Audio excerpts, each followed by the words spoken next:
Welcome to Soul City. Let's stand together. Come on, we're gonna sing, lift our voice. Let's sing it out. I don't deserve it. I don't deserve it. No way I could earn your love. You showed me your mercy when you chose to raise me up. Every breath I breathe, every song I sing is all for you. You're the hope, you are the reason. You're the one, you're why I'm singing. Every breath, every step I am running to Jesus, yeah, it's all for you.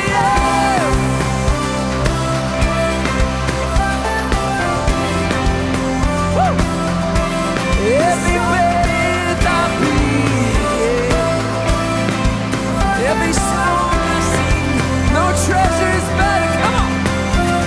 No treasure could ever be better than all you've done. Defeated the darkness, you rose up to overcome. Every breath I breathe, every song I sing is all for you. You're the hope, you are the reason. You're the one, you're why I'm singing. Every breath, every step I am running to Jesus. It's all for you.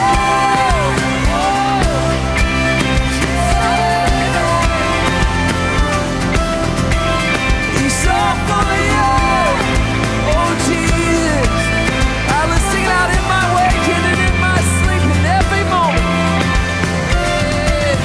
In my waking, in my sleeping, every moment I am an offering in the morning through the evening. Every moment I am an offering. Every trial, every season, every moment, it's all for you. You're the hope, you are the reason. You're the one, you're why I'm singing. Every breath, every step I am running to Jesus. Oh, it's all for you. It's all for you. It's all for you. Jesus, it's all for you.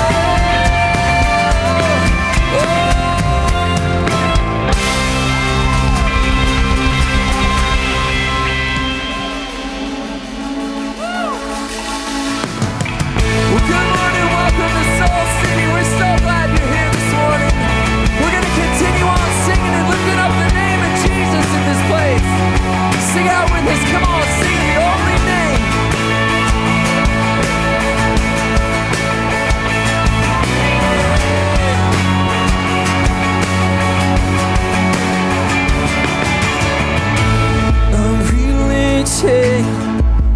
I'm relenting, Lord. You pursue my heart when words are not enough. You're unfailing, your unfailing grace has found me here in my darkest place. So faithful are you, Lord, so faithful, so faithful. There is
No one compares, no one defies, the one who gave his life for mine. Oh, his name is Jesus. Oh, there is none, there is no one greater. Christ alone, the risen Savior. No one compares, no one defies, no one who gave his life for mine. Oh, Jesus, yeah. Oh, there's nothing greater, there's no other name than the name of Jesus. Yeah.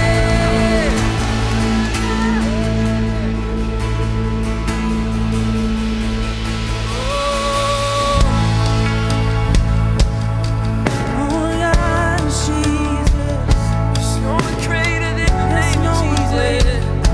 There's no one greater. Let the King of my heart be the mountain where I run, the fountain I drink from. Oh, here's my song. Let the King of my heart be the mountain where I hide, the ransom for my life. Oh, here's my song. Sing it again. Let the King of my heart be the mountain where I run, the fountain I drink from. Oh, here's my song. Let the King of my heart be the shadow where I hide, the ransom for my life.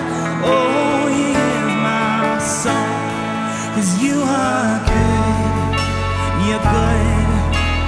Oh, 'cause you are good, you're good. Oh, 'cause you are good, you're good. You're so good. Oh, Jesus. 'Cause you are good, you're good. Oh, let the King of my heart be the wind inside my sails, the anchor in the waves. Oh, hear my song. Let the King of my heart be the fire inside my veins, the echo of my days. Oh, he is my song. 'Cause you are good, you're good. Oh, 'cause you are good, you're good. Oh, 'cause you are good, you're good. Whoa, 'cause you are good, you're good. Whoa,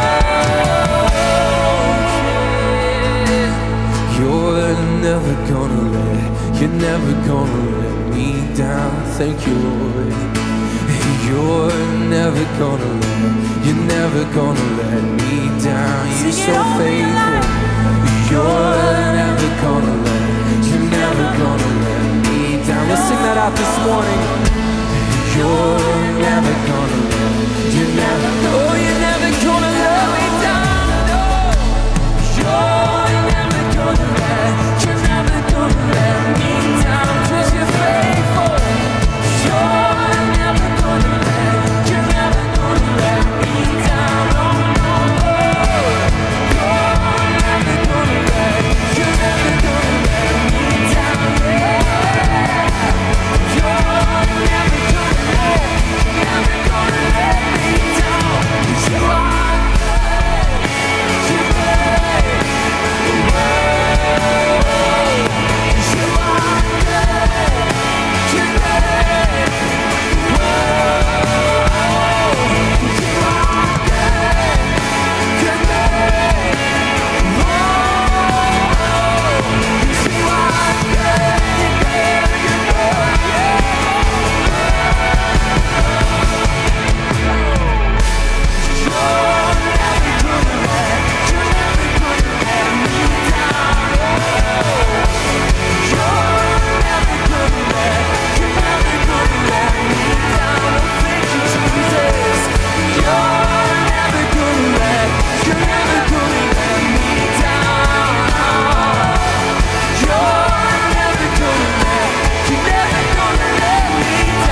You are good. You're good. Oh, yes, you are good. You're good. Oh, yes, you are good. You're good. Oh, you are good. You're good. Oh, thank you, Jesus.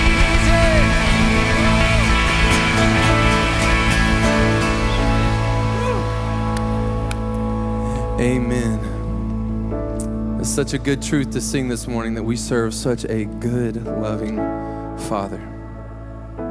Hey, before we grab a seat, I would love to invite you guys to turn to someone next to you.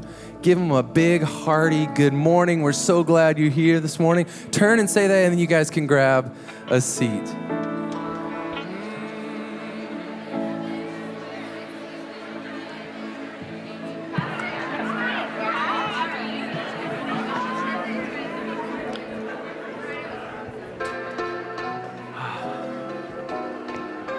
Good morning, Soul City Church. How we doing?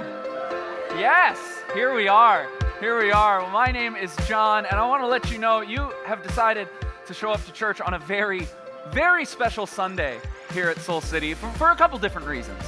First, this is the first time that we are celebrating 3 service times here in this room.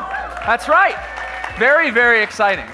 Another reason why today is such a special day that some of you may not realize, today is also the grand opening of our Soul City Kids and Students building. Yes, it's fantastic. Some of you may know, over the last couple of months, we have had a team of people working so hard to transform this space, this amazing space for our kids and students. And the result, as you can see, is fantastic. It's amazing. Now, something that I found out very quickly after I started attending this church was that we are all about celebrations here at Soul City, right? And we do celebrations the right way. And so today, after the service, we want to encourage you to go on over to that kid space and check it out, because we are having a celebration over there today. You can walk around, see the amazing work that has been done and is being done there. Also, I heard a rumor there may be donuts. So come on now, come on. And as you can see, I myself am ready for a celebration, and all of us together, we are going to kick off this celebration. But in order to do something of this magnitude, I think I need a little help. So would you help me to welcome some of our very own Soul City kids, students, and families to the stage? Here they come. There they are. Look at this. Oh, no. Oh, this is wonderful. Yes. Oh, hello. Would you like to say something? You won't let me have the mic. Well, here's how we're gonna kick off this celebration. All of us up here on stage and all of you out there are gonna help us do it. On the count of 3, we are all gonna yell this together. Happy grand opening, Soul City Kids and Students. It's the longest congratulations phrase we could think of, but I know you can do it, all right? So on the count of 3, we're all gonna yell, happy grand opening, Soul City Kids and Students. I'm gonna shoot this off, it's gonna be kind of loud, and then we are gonna scream and yell and celebrate so that they can hear us over in Soul City Kids and Students today. You got this? All right, are you all ready? Here we go. On the count of 3, you know what we're yelling. Ready? 1, 2, 3. Happy grand opening, Soul City Kids and Students! Yes! Fantastic. So exciting. Sorry to all of you in this section. Oh.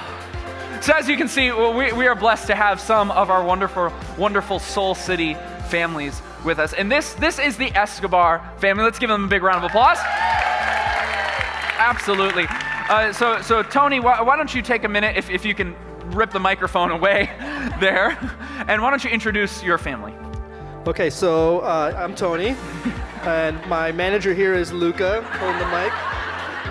This is Evangeline, she's 7. This is Brooke, and that's Cruz at the end. He's 4.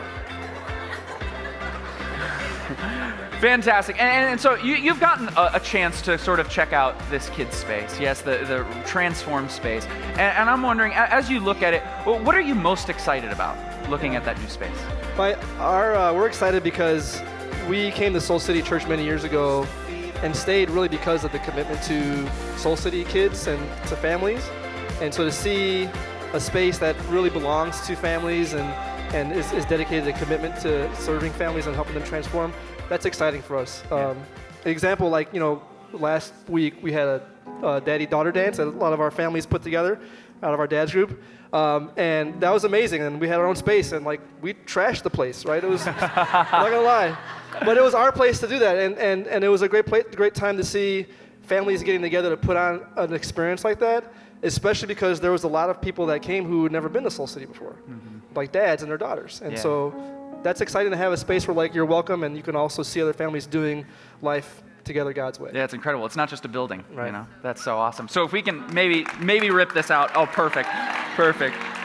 All right, so over here we have Octavia, yes. And Octavia, why don't you take a moment and introduce your family? All right, so we have Stephen over here, Michael in the middle, and Ryan is rounding out our family of 4. So Octavia, as you sort of look at this new space, what do you hope a space like this can provide for your kids as they grow up in this church? I think a nurturing environment, something fun, creative that fosters the imagination, but also reminds them the true foundation of Christianity, which is compassion and kindness and love and taking care of each other. Yeah, absolutely. And Stephen, you're representing our Soul City students here today. Yes, absolutely. Very, very important. And so I'm wondering, when you look at that space, what are you most excited about for Soul City students? That we have more space to do more fun things. There you go. That's what it's all about. That's perfect. Thank you all. Let's give these families a big round of applause. You can take that with you. Yeah? Awesome. Thank you all. Look at that. Amazing. Oh, friends, when you woke up for church this morning, you were not expecting confetti cannons and donuts. Or small children with microphones. But you never know what to expect. Again, my name is John, and I've been coming to Soul City for a little while now, and I just want to say a welcome to all of you, and I want to say a special welcome to those of you who are perhaps here for the first time. Obviously, you chose a great Sunday to start coming. And if you are here for the first time, I just want to draw your attention real quick to the welcome card that is actually located underneath the seat in front of you. And what this is this is just a small way for us to get to know you a little better. This is not a binding contract or anything like that, so don't worry about it. It's just a way for us to find out how we can serve you and come alongside of you in this season. And so if you take some time, fill that out after the service, bring it out to the guest services desk, and they will be ready for you. Now, whether this is your first time with us this Sunday or whether it's your 100th, one thing we want you to know is that our mission here at Soul City is to lead people into a transforming relationship with Jesus. And you can already see we do this in many different ways. One of them, obviously, the transformation of our kids' space. But another way that we do that is through baptism.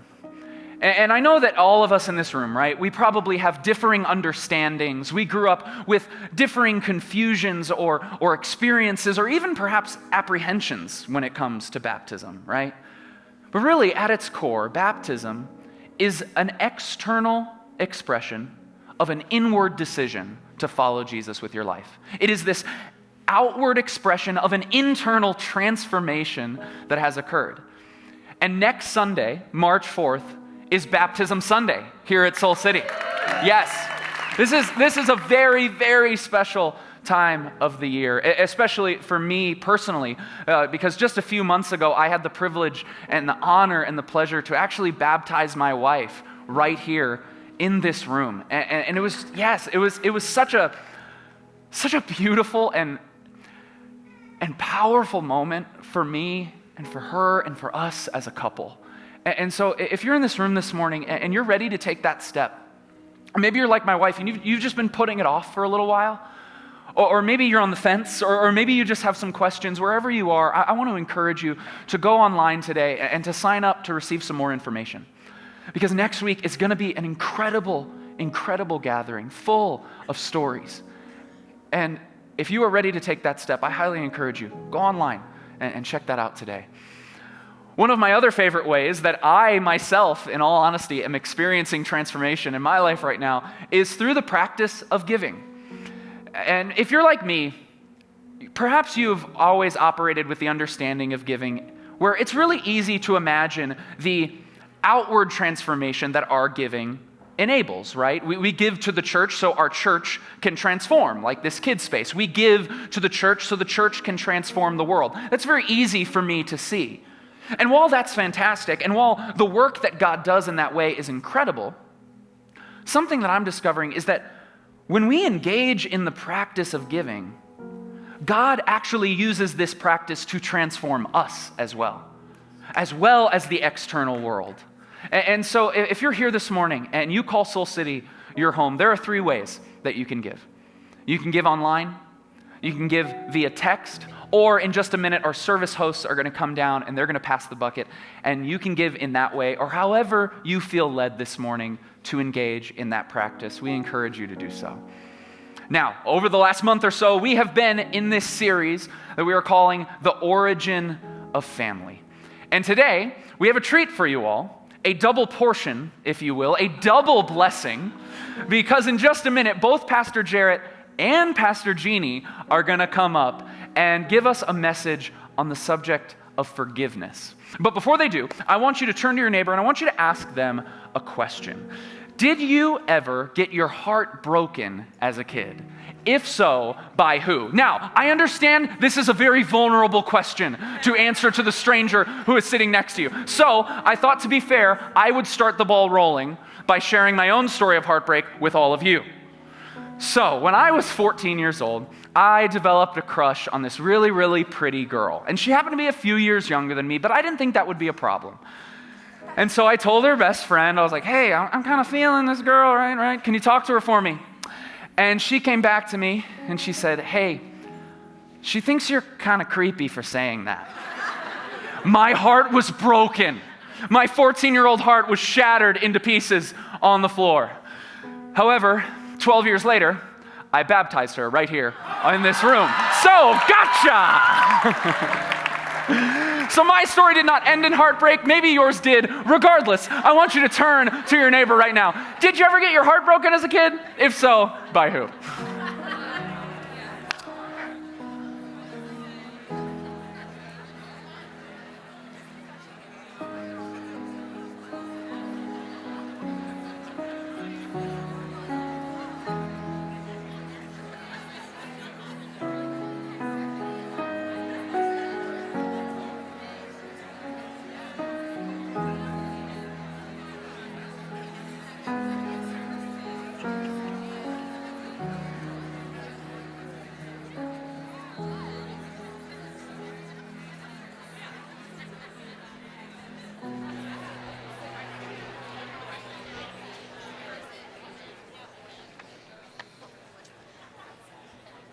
Well, good morning, 8:30. It is good to be together. It's so exciting to be launching these 3 services and to see all that God is doing over in Soul City Kids and Soul City students. And my name is Jeanne Stevens, and this is my partner in all things, Jarrett Stevens. We are the lead pastors here at Soul City Church. And we've been in a series the last few weeks called The Origin of Family. And we're going to conclude that series today. And I'm really thrilled about what God has laid on our heart to share with you today. If you find yourself in a relationship with another person, which I think is every single one of us, we all have relationships with other people, you have experienced the tension that we're going to unpack today. And whenever we find ourselves in the midst of this tension that we're going to look at today, most of us, we just want to get out of the situation that we're in. When we find ourselves in the tension that we're going to look at today, most of us, our first desire is to find a way out. And that tension is, what do you do when things get hard with the people you love? What do you do when things get hard with the people you love? What do you do when someone that you love hurts you? Most of us just want it to go away. So that's the question we want to start with today to kind of set a framework for what we're going to talk about. What do you do with the people who hurt you? Not what do you do when people hurt you, because that's inevitable. But what do you actually do with the people who hurt you? What's your game plan? What's your strategy when someone inevitably hurts you? Because we are all going to do that. As long as Jeanne says, as long as we're in relationship, we're going to hurt each other. So what do you do with what you feel? What do you do with what you feel about this person or the stories that you begin to write about this person? How long do you make them wait? How long do you make them pay for what they've actually done to you before you actually even consider forgiving them?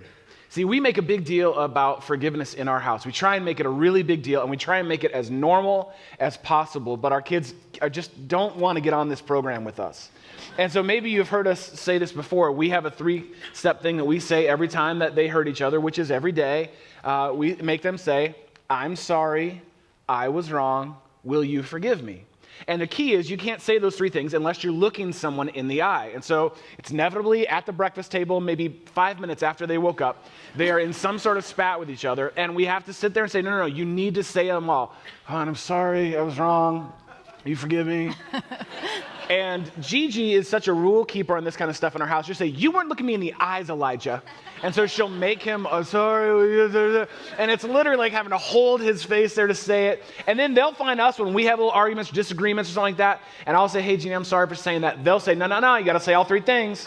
Look him in the eye. So it's really backfiring on us is really what I'm learning. It was a good idea in the beginning. But we try and make a big deal about forgiveness in our family because the upside to forgiveness is undeniable. And you know this if you've ever received it. Yeah. And you know this if you've ever truly given it. That the benefits to forgiveness are vast and verifiable. In fact, for years now, scientists and sociologists have been studying the physiological effects, what happens to our body and to our mental state when we actually choose to forgive. In his groundbreaking book, Forgive for Good, Dr. Fred Luskin had a big 10-year study on what happens to us when we forgive. Here's what he found. He found that people who forgive report fewer health problems overall in their life. He found that people who forgive actually suffer less physical symptoms of stress. People who forgive actually report decreased blood pressure and muscle tension and a higher immune system.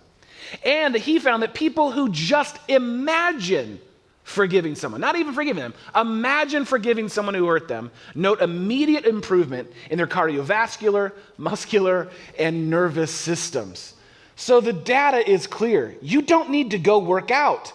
You just need to forgive somebody. One of the best workouts you can ever have. Forgiveness is one of the best things you can do for you. And yet, so often, we miss or refuse or deny the freedom and healing that actually comes from choosing to forgive another person. And I can imagine, it's kind of predictable, isn't it, that you would come to church and there would be a message on forgiveness. It's kind of at the center, the crux of what it is that we have put our faith in. So it makes sense, this is like, the every 3-month message on forgiveness, right? That's what they teach here at church. Maybe you've heard, when it comes to forgiveness, you need to just let go and let God, right? You've heard that phrase, or you've seen it on somebody's bumper sticker, right? Or maybe you've heard that you just need to lay down your rights to avenge because somewhere in the Bible, I think it says that vengeance belongs to the Lord. And so, your job is to just lay those things down. Or perhaps that the most godly thing that you can do is to take the wrong that was done to you and just turn the other cheek. Right? Somewhere in the Bible it says 70 times 7. So you just keep turning the other cheek. And while there is truth in every single one of those sentiments, what we do with the fact that we wound one another is really important for us to look at. You see, when we are in relationship with one another, it's inevitable that we're going to wound one another. To love means that you're going to feel pain. It's inevitable. This just happens when we're in relationships with one another. And the pain can vary, right? You know, we have all different types of relationship, so therefore the pain that we experience in relationship varies from misunderstandings with another person to mistakes, from abandonment to abuse, from betrayals to belittling, from jealousy to judgment. It is a wide range of pain that we can experience with one another in relationship. And I just mentioned a few. There's so much more that we carry around when it comes to the pain that we experience with one another. And we want to let you know right at the beginning, we are not here to share a message and to give you some kind of Band-Aid to the pain that you have experienced relationally. We have no interest in just passing out Band-Aids when you walk out at the end of the day today, hoping that maybe some of your relationships get a little bit better. You see, in some cases, it requires the fine precision of a surgeon to come in and perform a spiritual surgery. And thankfully, that is actually what Jesus is. He's the great physician. He's the great healer. He heals physically. He heals relationally. He heals emotionally. In fact, one of my favorite moments in all of Scripture, Jesus was with a man that was sick, and he literally asks the man, "Do you want to get well?" Do you want to get well? What I love about that question is it's revealed that Jesus is the one that is going to help this man get well, but it shows that we play a part. Yeah. The man had to say, yes. Yes, I'm willing, I want to get well. And while we certainly won't be able to cover everything when it comes to forgiveness today, our hope and our prayer is that you will leave here today and you will experience more freedom in your relationships. You see, as we've been praying throughout this week, as we just prayed upstairs, we prayed that there would be a movement of freedom in and through Soul City Church today. That it would be an undeniable experience that you have with the Spirit of God. And that where there is a place of pain relationally in your life, that you would walk out with new freedom today. Because we believe that the process for forgiveness is found in the path of freedom. The process of forgiveness is found in the path of freedom, and that is our hope today.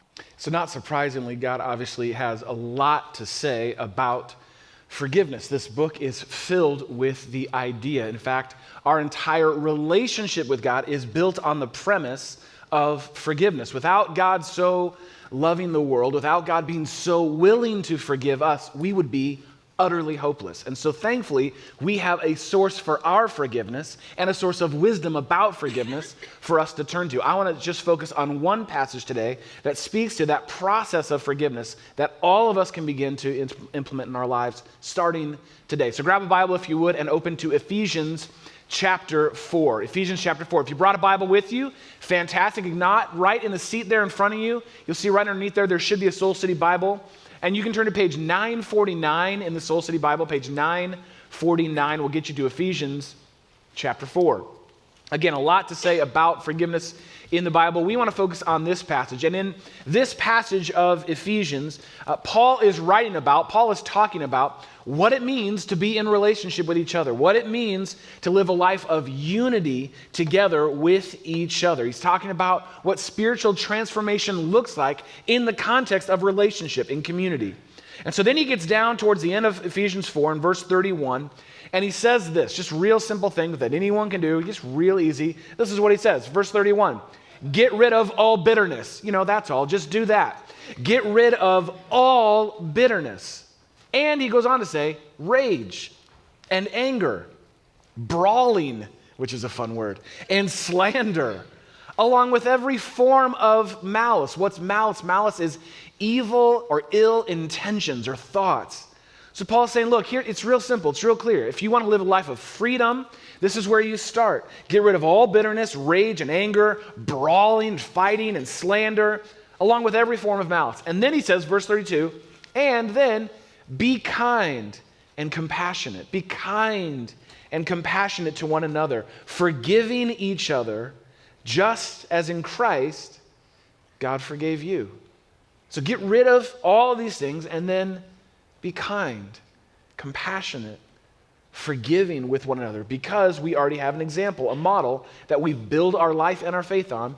God has already done that for you. Now, just 2 verses, but what we see in here is, I think, honestly, a beautiful process of forgiveness, a 2-part process to really, truly forgiving someone else in your life. 2 questions that you can ask at any moment, anytime someone hurts you or wounds you or something kind of rises up in you, maybe from the past that gets triggered by something in the present. 2 questions that you can ask that lead a process of forgiveness. What's mine to own and what's mine to forgive? What's mine to own and what's mine? What's here right now for me to forgive? Let's start with what's mine to own. That question. That actually attaches to verse 31. It goes to verse 31, where Paul's talking about getting rid of all this bitterness and rage and anger and brawling and slander and all this malice. This is about ownership. So often when someone hurts me, the first place that I want to look is outward at them. Look at what they've done to me. Look at how they made me feel. Look at how they have wounded me. But the invitation here is to actually look inward to what's going on inside of me, to pay attention. What is rising up in me? What do I feel? What maybe old wounds were triggered by this person's words? They have no idea that that's an old wound, but they said something, and now this is rising up in me. Paul is saying, listen, before you can get rid of anger and malice and fighting and gossip and all these things, you have to know what's there first. And that's actually the gift of what your emotions are. Your emotions are actually like the dashboard to your soul. They are telling you what's really going on. They're telling you, hey, this is what is happening inside of me. And before I can let it go, I have to understand what's going on. So let's say like that you're on a phone call with your mom and she is getting really passive aggressive. Now, just a quick word. My mom watches all of these sermons, so this is just, I'm making this story up. This is not from my life. Just want to say that disclaimer. Anyway, let's say you're on the phone with your mom and she's getting really passive aggressive with you because you decided to not come home for Thanksgiving this Thanksgiving. Maybe you had to work, you had some reason, but you decided not to come home. And for whatever reason, your mom is not having any of that. And she's getting all kinds of passive aggressive with you. I mean, she is laying it on thick. She's letting you know about all of your other siblings who've changed plans and made plans to be there and how they'll all be around the table. And this is the first year, and as long as she can remember, that you won't be there. Again, hypothetical situation. I just want to be clear about that. So all this stuff is happening on a phone call with your mom. What do you do? First question to ask is, what's mine to own here? What's mine to own? What's going on inside of me? And so you check in. What's going on here? Maybe I feel shame. Maybe I feel angry. Here she goes again. She's doing it again. She's done this my whole life. Maybe I feel like I'm that 8-year-old kid hearing it all over again. Start there with ownership. What's here now? What's mine to own and pay attention to? And name it and be specific and allow yourself to actually feel it, because if you don't, it will come out. And it will come out in exactly what Paul talked about. It'll come out in bitterness. It'll come out in revenge. It'll come out in gossip. It'll come out in hatred. And eventually what it will become is a burden that no one else carries other than you.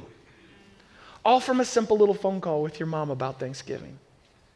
See, this is what Paul is talking about here. This is what he's offering us an invitation to do, to let go of these things, not to deny them, not to pretend like they're not there. That's of no service to you, but to actually acknowledge them and then release them, to let go of them before they grab a hold of you and lead you down all kinds of different paths. And it can happen, listen, in real time. You can do this. As simple as a breath. Just to pay attention. Okay, what's here now? What's rising up? And then to let that go. So is that really what I want to hold on to in this relationship? Anger, bitterness, fighting, quarreling. And in the process of asking that question, okay, what's mine to own? You may find, as you take ownership, that there are things that you uncover or discover that you need to ask forgiveness for. That you have actually wounded or hurt someone else in a process. You may realize that even though it was wrong for your mom to speak like that to you on the phone, the truth is you said you would be there and now you're not going to be. And so you need to own that. Or you started gossiping or talking about your mom to other siblings and try and build a little tribe against her behind her back. Whatever it is, you name it and you open yourself up to see what's mine here now to own, so that you can cut bitterness and gossip and fighting off at the pass. See, what we like to do, if we're being really honest about this, what we like to do is we like to make the person who hurts us, we like to make them the source of our feelings. They made me feel sad. They made me feel angry. They made me feel scared. They made me feel insecure. They made me feel unsafe. And that makes sense to a point. Maybe you weren't feeling those things until they said what they said or did what they did. But listen to me, Soul City. As long as you make them the source of your pain, you are going to make them the source of your healing. As long as you say, well, they're the ones that did this to me, and that's why I'm this way, then you are going to make them the source of your healing and forgiveness. And they may not be interested in that bargain. They may have nothing to do with that agreement. What they did is wrong or harmful or hurtful or rude, but ultimately they are not responsible for your response to it. They're just not. Whether they ask for forgiveness or whether they never will or whether they can't anymore. The truth is, when it comes to this first step, I am responsible for my response. You are responsible for your response. You have to be willing to own what's mine. What am I feeling here? What's going on here? I need to own. I'm responsible right now for how I respond to them. Just because they acted poorly or they hurt me, it doesn't justify me acting poorly or hurting them back. I'm responsible for owning my response. What you do is ultimately up to you. So in this passage here in Ephesians, where it speaks of your work is to get rid of these things, to take responsibility for what's coming up with you, Paul goes on and says there's a second step to this. He moves on and he says, be kind and compassionate to one another, forgiving each other, just as in Christ God forgave you. So now that you have identified, here's what I'm feeling, and here's what I want to let go, the next step is now what's mine to forgive. After you work through what's mine to own, the second step is what's mine to forgive. What would it look like for me to actually forgive? To wrestle with the question, who would I be if I were free from this?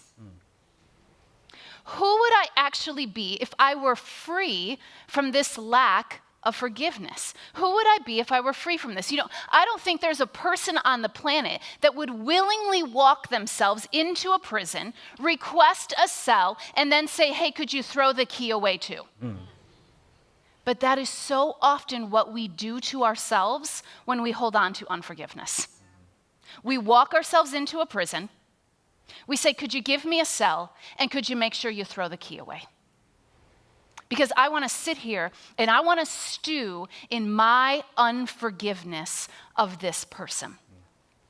So a great question to ask is, what do I lose when I forgive? What do you lose when you forgive somebody? Well, there's a lot of things to lose. You lose a sense of power and control, don't you? I mean, it feels good to be right. Yes. I like feeling right. I like when I feel power. I like when I feel control. I like to be in the superior seat in any relationship. And I think that we think that when we forgive, we lose that seat. We lose that seat of superiority. Well, another thing that we lose is we lose getting to be the victim. While none of us actually wants to be the victim, many of us have overly identified with being a victim. They did this to me. I mean, who would I be without this? And we've overly identified with being the victim. We lose the mental and emotional preoccupation. If I don't forgive, I get to stew on this a little bit longer. I get to think about it a little bit longer. I get to feel about this a little bit longer. Let's just say, again, hypothetically, that Jarrett had said something to me insensitive, that he was insensitive in a remark to me. Highly unlikely. Highly unlikely. But just play along with me for a moment, okay? So Jarrett says something to me that's very insensitive. Well, I get to be morally superior for a while because I would never in my life say anything insensitive to him. I mean, to be insensitive is to be unkind. I am not unkind. I am so kind. To be insensitive, I mean, it's selfish, and I am such a selfless person. I mean, I always put the needs of others above myself, especially my spouse, right? And so I get to continue to play out, how could he?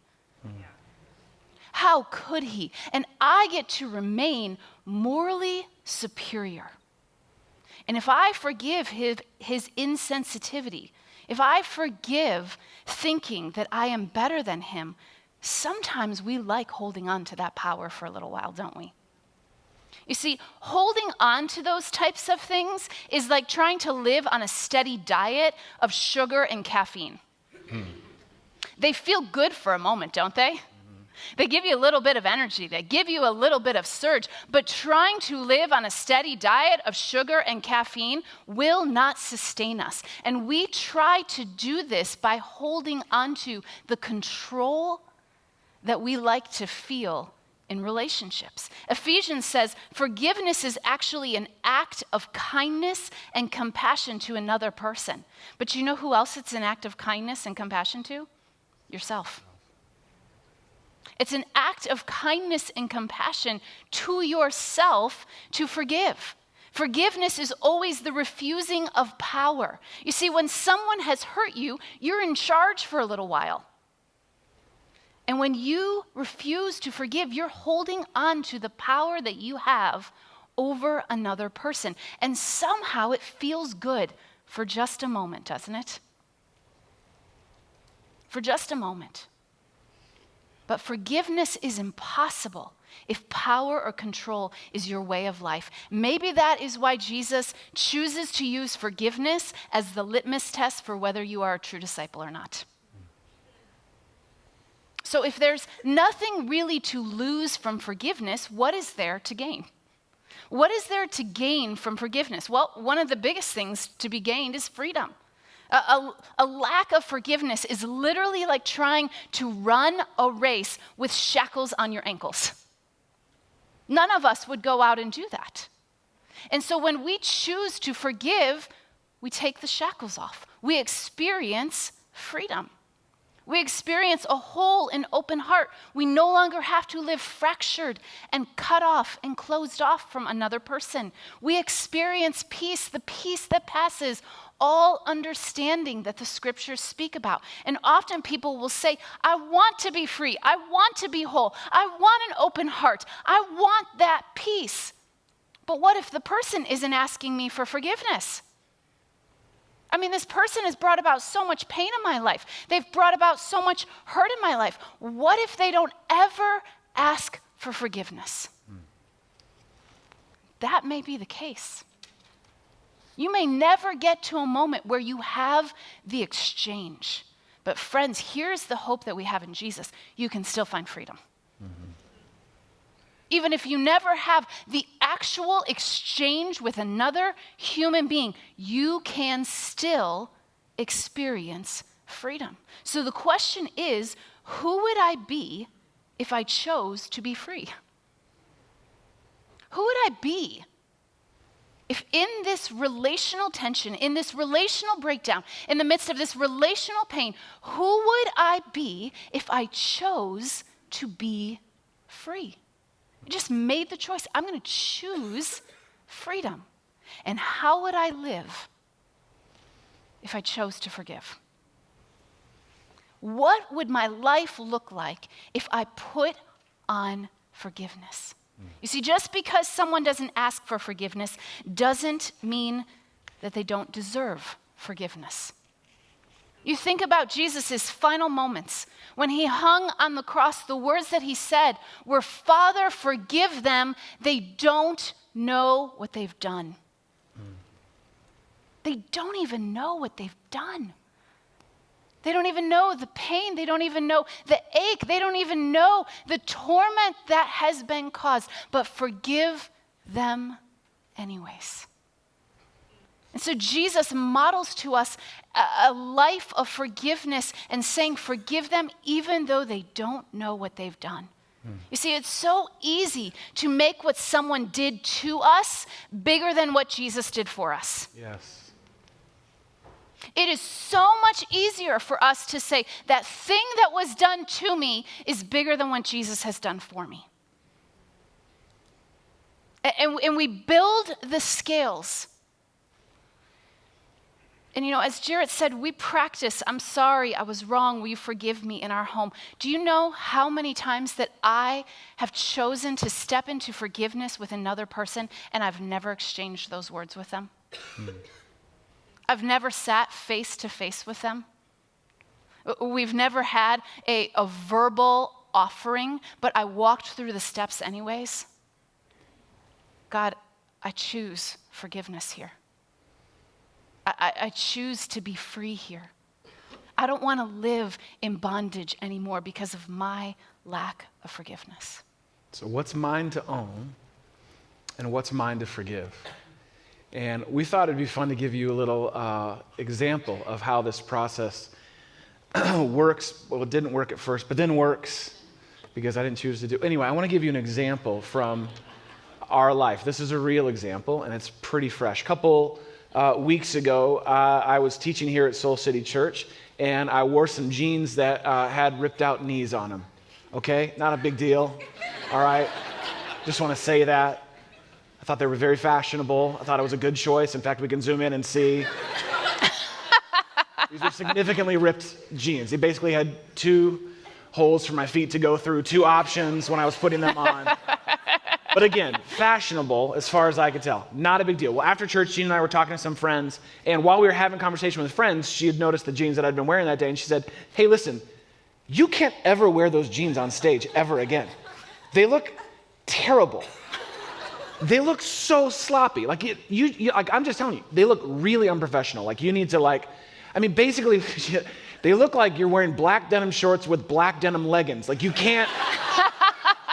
That one I didn't say that. No, you didn't. That one I made up. But still, that was the sentiment. It hurt you anyways. It hurt me anyway, even though you didn't say it. So, okay, not a big deal, right? It hurt. Rather than owning what's here now, rather than owning what I felt in that moment, I decided, God, I don't want to make a big deal in front of these people. But the truth was, inside I felt embarrassed. In front of these people that Jeanne had spoken that way, I felt shame. I felt like a little kid who didn't know how to dress himself for church, I got to check every time I go out the door, right? All those things came up instantly. Boom. Your emotions are the dashboard to your soul. All that came up instantly. But I decided, I don't want to do that right now, and I'm not really going to own that right now. And that was kind of terrible what she did to me in that moment. And rather than owning it, what I began to do is I began to build a wall between us. And I kind of found myself saying things like, "Well, so you're the boss of me. You don't get to tell me what to wear and what not to wear. Besides, Patrick wears ripped jeans all the time. Have you even seen what he wears to church?" Oh, and then as I'm walking around, this is a week later, I'm walking around stewing on this. You want to guess what Jeanne wore the next week to church? Ripped jeans. She made this big point about me wearing ripped jeans, and I just began to build this wall between us. But that's not all. A couple weeks later, we were at a staff meeting, and Jeannie brought it up again because I was wearing another pair of ripped jeans. And she said again, remember that when you wore those ripped jeans? Yeah, I'm glad we're never going to see those again. And I just began to think, you know what? You are not the boss of me. You're not the fashion police of Soul City Church. And I just began to build this wall up between us, over a stupid, silly little conversation. Rather than just owning what was here, now I let something that was seemingly very small stew in me for weeks. For weeks, I walked around with resentment, anger in my heart towards my wife over a little conversation that she had twice. I want the record to state she did. She did have twice. And I just decided, rather than owning this, rather than forgiving, I'd rather build a wall between us. And that's what I did. And this is what we do, isn't it? This is what we do.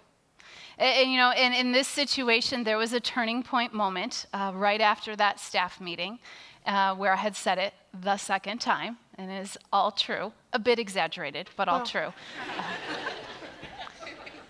And Jarrett pulled me aside and he said, hey, I just want to let you know that when you made fun of my jeans, I felt embarrassed. I felt sad. I felt angry at you. And I want you to know I've been carrying that around. And I don't want to carry that around because I don't want a wall between us. And I want you to know me. And I want you to know what I've been carrying. And will you forgive me for building a wall between us? You see how he did the what's mine to own? What's mine to forgive? And I, of course, instantly said, oh my gosh, I'm so sorry. Will you forgive me? I don't want a wall between us. I don't want you to have this experience that I'm against you. I don't want our relationship to be ripped apart because of a silly pair of jeans. And we chose actually to use a very silly example because we could have easily talked about how we do this with our finances, how we do this in our communication, how we do this in our parenting with one another, how we can do this in our partnering and our leading with one another, how we can do this in our friendships with other people, how we can do this in our intimacy. It's so easy to build the wall, isn't it? In fact, we think that nobody knows the wall is going up. But the more beautiful work is when we move out of what's mine to own into what's mine to forgive. And so I, of course, said, will you forgive me?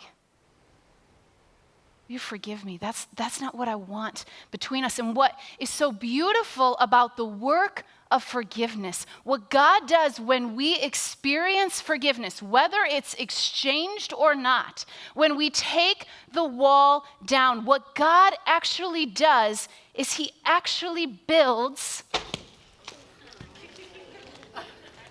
a foundation. Okay? He builds a foundation. This is the last time I'm climbing anything at church. Ladders, bricks. He takes what could have been our unforgiveness.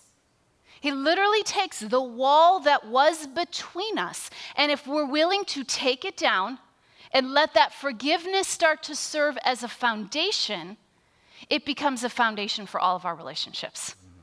And those of you that have experienced this, you know this, right? And what God does over time is he shortens the gap. He shortens the gap from the moment you have the exchange, the moment you have the offense, the moment that you've been hurt, to the moment of realizing, I have something I need to forgive. I have something I need to forgive. And God uses our ongoing practice of forgiveness as a way to build a foundation for freedom. That's what he does. He takes our regular forgiveness and it becomes a foundation of freedom so that we are free with one another. we're free in our relationships. And it becomes this foundation that changes how we interact with one another. And it's a foundation that we can build our relationships on. So the question then for you to consider is, what would it look like for you today to forgive? To finally forgive? To quickly forgive? To be free? To stop exhausting all of your energy building walls and to begin to build a foundation of forgiveness for your life? So I want you to think about your relationships right now. I want you to just kind of think about your relational world. And if it helps to close your eyes for a second and think, is there anyone that you have any walls going up against right now? Anyone where you have any walls that you're beginning to build? Big, small, tall, whatever it may be. Maybe it was one that just started this morning. First bricks were laid down, cement's not even dry yet. Maybe it's something from your family of origin growing up. And you've spent a lifetime securing this wall. You will never let them hurt you like that again.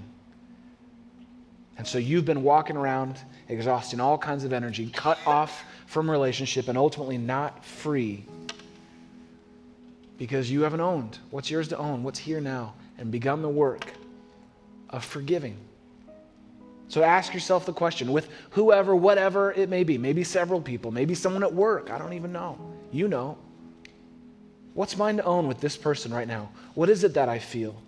What's the first thought that comes to mind when I think of them? When I say mom, what's the first thought you have? When I say dad, what's the first thought you have? If I were to say your spouse's name, what's the first thought that you have? Again, this can be as fresh as this morning. It can be as ongoing as since your childhood. But what would it look like for you today to say, what's mine to own here? And then what's mine to forgive? Am I willing to actually forgive? Am I willing to actually be free? Am I willing to stop expecting them to be the source of my freedom and healing? Am I really willing to do what God has actually already done for me? Who would I be if I choose to be free in this relationship? How would I actually go about living my everyday life if I chose to forgive? How can you begin today with those relationships to start building a foundation, whether they know it or not? You're building a foundation for your life of forgiveness. You know, many years ago, I decided that I never wanted to give messages that weren't first done in me. I never wanted something to come out of me unless God was doing it in me. And last night, Jarrett and I were sitting and we were reading over our notes and we were praying for today. And it was around 8:30, and we were just talking through the message and making sure that it was, clear and that it was where God was asking us to go. And I just kept feeling this internal tension. And it was just like a whisper from the Spirit that said, so you're going to try and talk on forgiveness tomorrow, huh? That's good. I hope that goes well for you. And I knew the Spirit of God was bringing up a relationship where there was a wall. And I felt really justified about the wall. I was really hurt. I felt really wronged. I felt really betrayed. And it was easier for me to keep that wall up because I felt like I deserved to keep that wall up. I hadn't done anything wrong. And Jarrett could just see that I was struggling, and he said, why don't we just stop? Why don't we just pause? And why don't I lead you through a time of forgiveness? Right there in our living room, I just released a whole bunch of anger, a whole bunch of hurt, because I long for freedom to be what I stand on. And so what we want to do, normally we send you out into a week, we give you some homework, but we want to give you a head start on that homework today. I want to lead you through a process. And as Jarrett just said, maybe when he says the word mom or dad, or you think about a sister or a spouse, you think about a friend, you think about a coworker. If there's a person that there's a wall between you and them. There's not freedom in that relationship. What we want to do is we want to just walk you through a process of forgiveness right now. And again, you might not have an actual exchange with that person, but you can walk out of these doors in just a moment now, experiencing freedom. Experiencing freedom as your foundation. So if that's you today, I just want to ask you to stand right where you're at. If there's an area in your life where there is a wall with another person, I just want to ask you to have the courage to stand. We want to walk you through a process of forgiveness.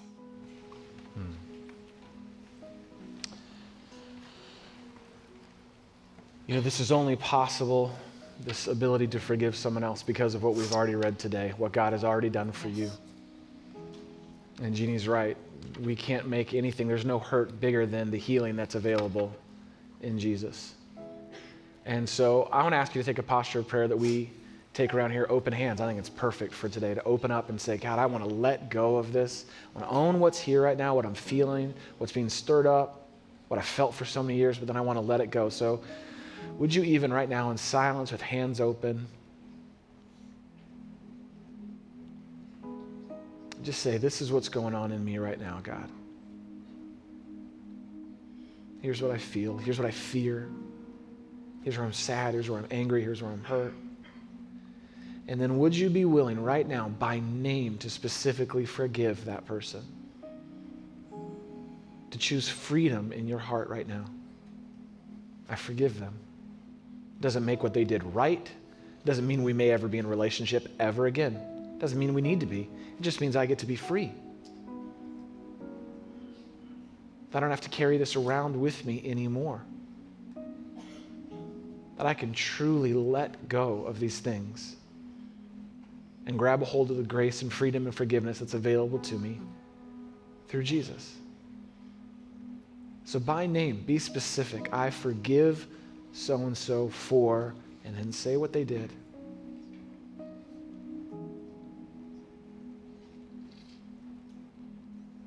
And God, that is our hope and our heart and our prayer, that we really would forgive. There's no way in one talk that we can cover it all, but your Spirit, your grace, your freedom, your truth covers it all. Your grace covers it all. And God, as we begin to pay attention to what's here and what's mine to own, as we begin to take the steps of freedom that lead us to forgiveness, God, we realize even more how much we need you. God, how we need you to be whole, to be who you created us to be in relationship with you and with others that's built on a foundation of forgiveness. And so, God, we come to you naming that, saying that, claiming that today, that God, we choose freedom. We choose forgiveness. And so it's in your name, by your grace, that we ask for what you have already offered, what you have already made available. In your name. Amen. Amen. Amen. Well, are you guys coming out or no? I can't tell. Yes, no? Okay, I think we're going to end there, apparently. Pat, are you doing something or no? Yes. You are? Okay, awesome, good to know. So here's what we want to do. We want to move into a time of response and singing. We want to move into a time of claiming our dependence on God. And so I want to encourage you right now to worship from a free and full and open heart as we claim what we just prayed. Lord, we need you.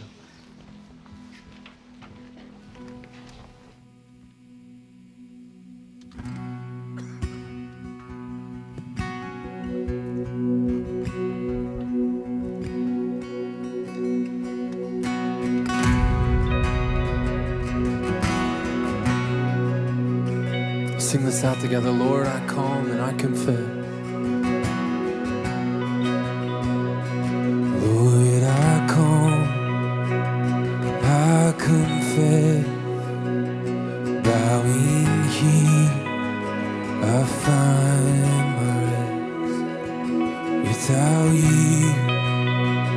I fall apart.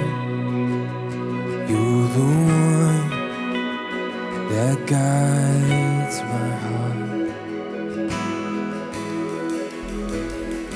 Lord, I need you.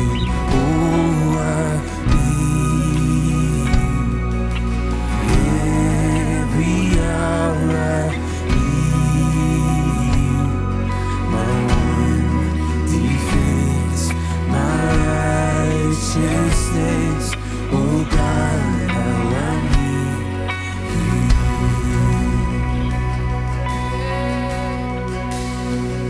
It's so easy. Your grace is more. The grace is found.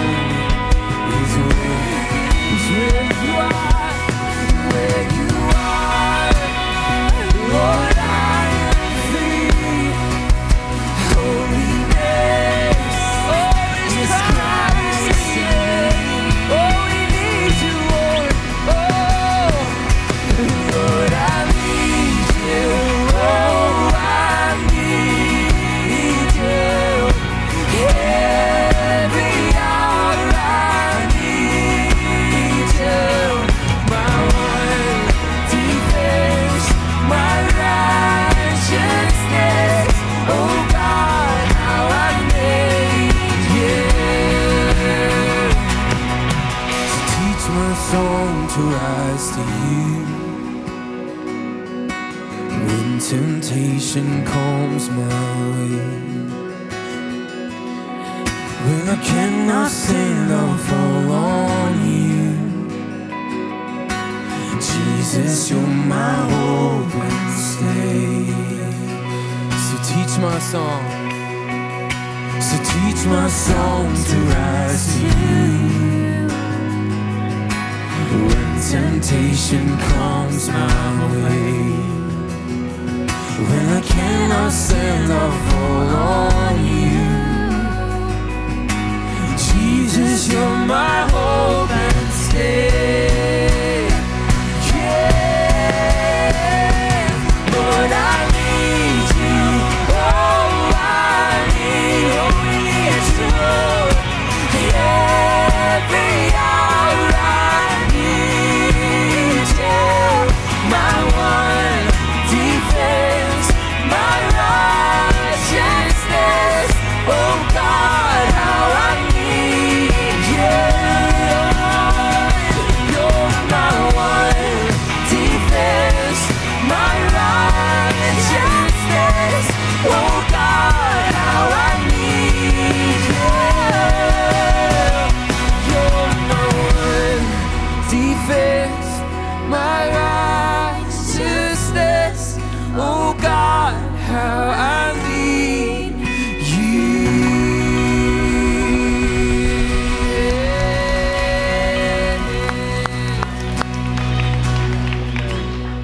Well, I want to thank you for coming today to Soul City Church. I'm so glad you did. My hunch is you are as well. And we know that when we talk about stuff like this, a lot of stuff gets stirred up, that there's just not enough words, not enough room, not enough space and time here in this moment to really walk with God through it all. But we want to provide some sacred space for you.